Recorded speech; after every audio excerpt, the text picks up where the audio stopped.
Vamos lá, pessoal, vamos falar então sobre recursos, voltando aqui a esse assunto tão importante, hein?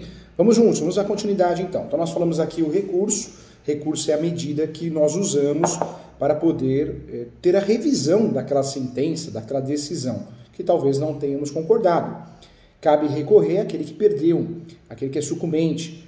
Detalhe importante, uma sentença parcialmente procedente, ambos podem recorrer, autor e réu, porque ambos ganharam e ambos perderam.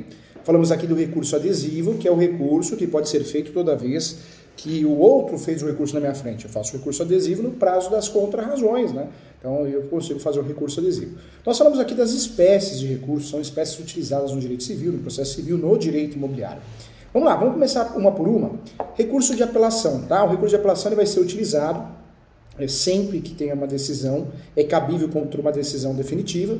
Esse recurso, ele assim é considerado, ressalvadas as disposições expressas dos procedimentos especiais, é um procedimento pelo qual o juiz, com fundamento no 485 e 487 do Código de Processo Civil, põe fim à fase cognitiva do procedimento.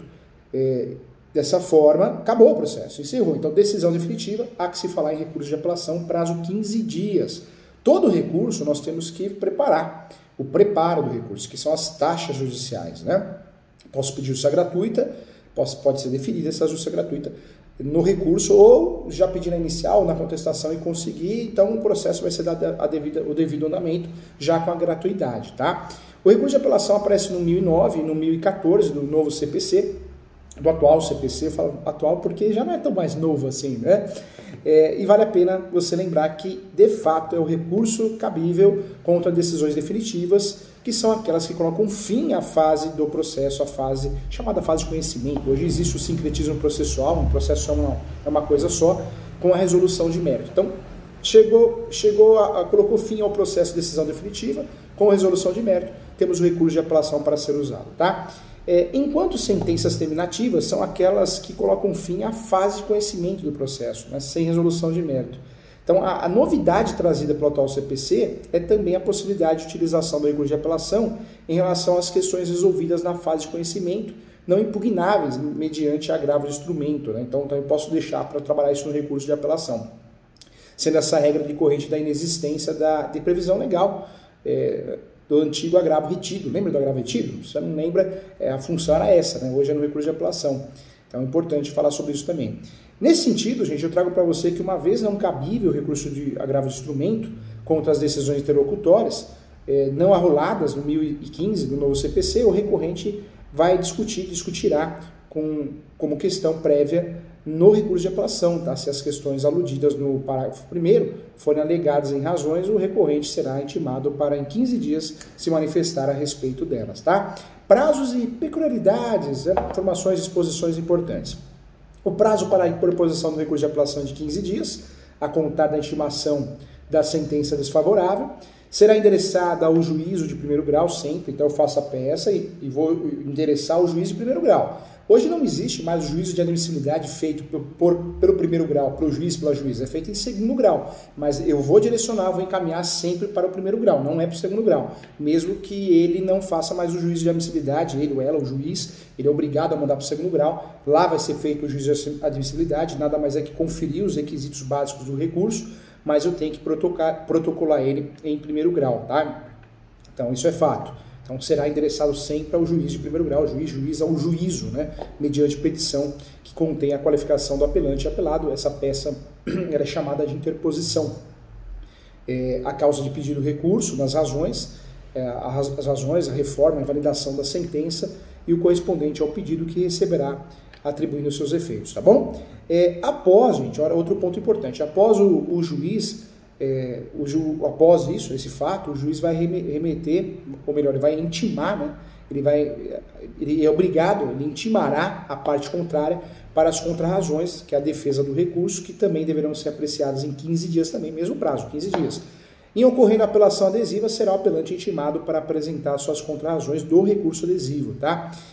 O andamento do processo, em seguida, não sendo o caso de realizar o juízo de retratação, deve o magistrado remeter o recurso para o tribunal, sendo proibido inadmitir o recurso, uma vez que essa competência atualmente é exclusiva do tribunal.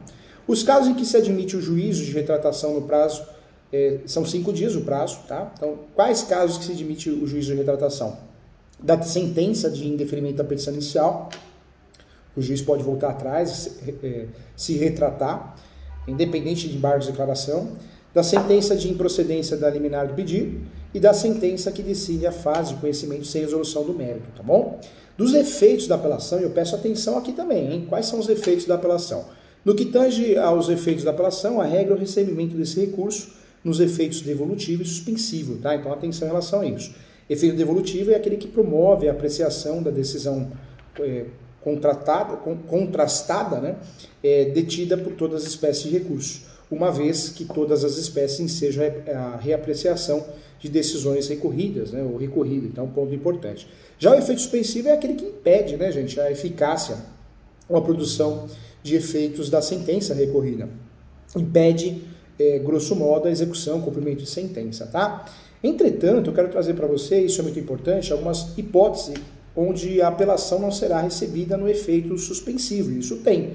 Então, em regra, efeito suspensivo. Mas nós temos as exceções e tem que ter muita atenção em relação a isso. Então, entretanto, em alguns casos, em algumas hipóteses, a apelação não será recebida no efeito suspensivo, mas apenas no devolutivo. Caso em que receberá o pedido, caberá, né, de fato, o pedido de cumprimento de sentença provisória, ou cumprimento provisório de sentença. Vamos trazer essas notícias então? Vamos lá. Quais são os casos então, professor, que não será recebido o efeito suspensivo? Homologação, demarcação ou divisão de terras, interessa muito a nós do mundo do direito imobiliário. Condenação à prestação de alimentos, a rejeição em procedência de embargos de execução, a procedência do pedido de instituição de arbitragem, a confirmação, concessão ou revogação de tutela provisória e a decretação da interdição também, tá? É importante lembrar que, uma vez demonstrada a probabilidade de provimento do recurso, ou sendo relevante a fundamentação, ou ainda houver risco de dano grave ou difícil reparação, o efeito suspensivo pode ser concedido se presentes, né, de fato, os requisitos, os pressupostos para a tutela provisória recursal de urgência ou evidência, ainda que diante de uma das hipóteses anteriores. Isso é fato, tá? Então, recurso de apelação, decisão definitiva, eu vou tentar reformar ou pedir a nulidade. Eu posso pedir as duas coisas juntos, hein? Posso pedir os dois conceitos juntos, a nulidade e a reforma. Pode sim, mas eu uso para pedir a reforma ou a nulidade da sentença anterior, tá bom? Então, o recurso de apelação tem esse objetivo. Quero lembrar você, então, no que tange aos efeitos, o efeito é devolutivo, tá? E suspensivo, hein? No que tange aos efeitos do recurso de apelação, a regra é o recebimento do recurso no efeito devolutivo, e todo recurso, né? Devolutivo porque devolveu para o Poder Judiciário. O Judiciário não concorda com a decisão, devolve aí. E suspensivo porque vai suspender. E aí nós falamos aqui das exceções, né? Das exceções que é na homologação de demarcação ou divisão de terras, na condenação à prestação de alimentos, na rejeição ou procedência de embargo de execução, na procedência do pedido de instituição de arbitragem, na confirmação também, concessão, revogação de tutela provisória e decretação de interdição. Então, fica bem claro isso, tá? Lembrando que o recurso de apelação, na Justiça do Trabalho tem outro nome, recurso ordinário, lá o prazo é 8 dias, aqui 15 dias, tá? 15 dias. Então, você já sabe que cabe recurso adesivo do recurso também de recurso de apelação. Então, importante, né? A fundamentação você vai encontrar das sentenças no artigo 485 até o 487 e do recurso de apelação, o 1009 até o 1014. O que é pagar custas processuais? As custas recursais, né? As custas recursais.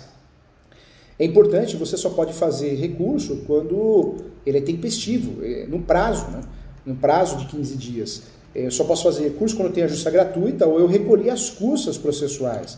Eu só posso fazer o recurso quando, de fato, existe, né, o cumprimento de todos os requisitos. E aí tem a tempestividade, a taxatividade, o preparo, né, que são as custas.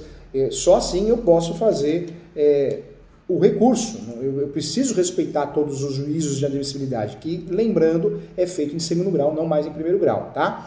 O juízo de admissibilidade do recurso de apelação compete unicamente, atualmente, ao Tribunal de Justiça, os desembargadores, através do relator, né, os seus assessores, cabendo ao magistrado de primeiro grau apenas determinar a intimação da parte apelada para as contrarrazões e, em seguida, remeter para os autos de segundo grau, chamado juiz adquem, sem proceder prévio juízo de admissibilidade. Tá? Então, isso ficou bem claro, bem definido. Tá? É um direito nosso recorrer. Quando nós falamos de recurso aqui, eu volto a falar para você, eu quero que você lembre que nós temos que respeitar todos os pressupostos, todos os requisitos. Então, é muito importante o operador de direito, na peça, na segunda fase da OAB, na vida prática, né? Na segunda fase para passar na OAB, mas na vida prática tem que abrir lá, da tempestividade, do preparo, né? Tem que fazer isso, da taxatividade, recurso adequado, isso é importante, né? São requisitos para que o seu recurso possa ser julgado, são requisitos necessários para que você consiga ter o recurso julgado, senão nem julgado ele vai ser. A verdade é essa, o recurso, quando respeita os requisitos, ele nem julgado vai ser. Então nós temos o primeiro requisito, podemos chamar de requisitos intrínsecos, que é a legitimidade da parte, que é o interesse recursal, é a utilidade mais a necessidade do recurso, deve haver sucumbência, tem que ter perdido parte ou tudo. O cabimento, né, que é a previsão legal do recurso, a sua pertinência com o caso, os princípios da taxatividade e singularidade traduzem isso. E eu tenho que, além dos requisitos intrínsecos, também respeitar os requisitos extrínsecos, que aí a tempestividade, que é a regra de 15 dias para apresentar recurso, com exceção dos embargos, que é 5 dias, cujo prazo é 5. Lembrando que tem súmula que já esclarece que eu posso propor o recurso antes, mas não depois do prazo, tá?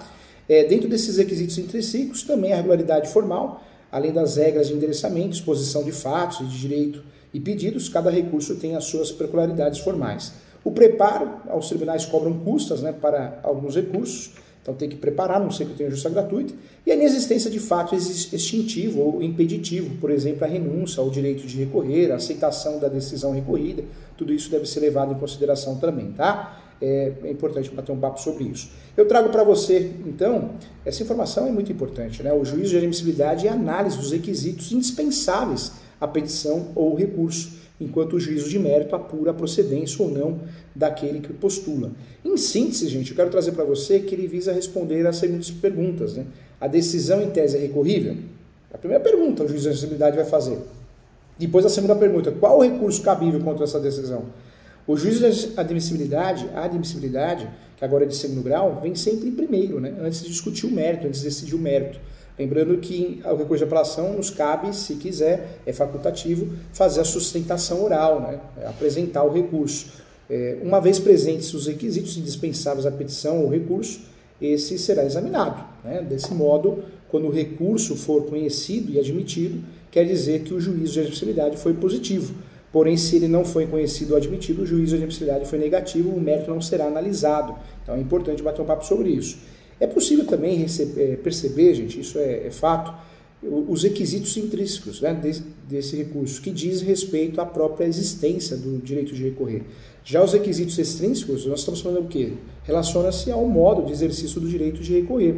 Legitimidade, segundo o artigo 996 do Código de Processo Civil, inclusive o recurso pode ser interposto pela parte vencida, a parte que perdeu, pelo terceiro prejudicado pelo Ministério Público, nós já conversamos sobre isso. Além disso, cumpre ao terceiro demonstrar a possibilidade da decisão judicial em ser apreciada e atingir o seu direito, tá bom? A inexistência de fato extintivo ou impeditivo, eu já falei sobre isso, então guarde isso, é acerca da inexistência de fato extintivo ou impeditivo do direito de recorrer, hein? Pense que a desistência ou a renúncia não depende da anuência da parte contrária, não depende, artigo 998 do Código de Processo Civil. Porque na renúncia a parte abre mão do direito de recorrer. Já na desistência ela não prosseguirá com o recurso.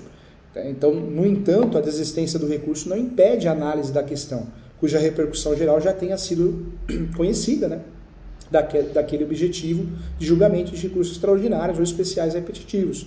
Isso porque a repercussão geral transcende o interesse das partes. Então é importante. Preparo consiste no adiantamento das custas, das despesas do processamento do recurso. Caso o preparo não seja feito ou seja insuficiente, nós já falamos aqui, será dado prazo de 5 dias para complementar. Não complementou, não vai ser julgado, né? Não vai ser julgado. São dispensáveis, nós já falamos aqui, então importante lembrar, isso é para a vida. São dispensáveis do preparo, o porte e remessa, Ministério Público, Administração Pública Direta, que é a União, Distrito Federal, os estados e municípios, as autarquias e os beneficiários da justiça gratuita, eu já falei aqui. Além, os seguintes recursos independem do preparo de embargos de declaração, agravo de recurso especial extraordinário e embargos infringentes. Hoje o recurso, em regra, ele é digital, né? O processo é digital, então houve uma mudança nesse sentido, não tem nada de remessa, não vai para lugar nenhum, vai tudo de forma digital, então fica mais fácil de entender e poder ajudar o nosso cliente. Vamos lá. Para entender requisitos de admissibilidade dos recursos do processo civil. Então, primeiro, adequação, tem que ser o recurso adequado, tempestividade dentro do prazo legal, 15 dias, preparo, né, tem que preparar, pagar as custas, 5 dias se pagou errado, a regularidade formal, né? Então, é isso que a gente tem que ter em mente. Legitimidade da parte, né, as partes, Ministério Público, advogado, terceiro interessado, interesse processual e falta ou ausência de fato impeditivo ou extintivo de direito de recorrer. Legal, né? Tá craque, ninguém engana você mais. Legal. Agradeço a você, até a próxima.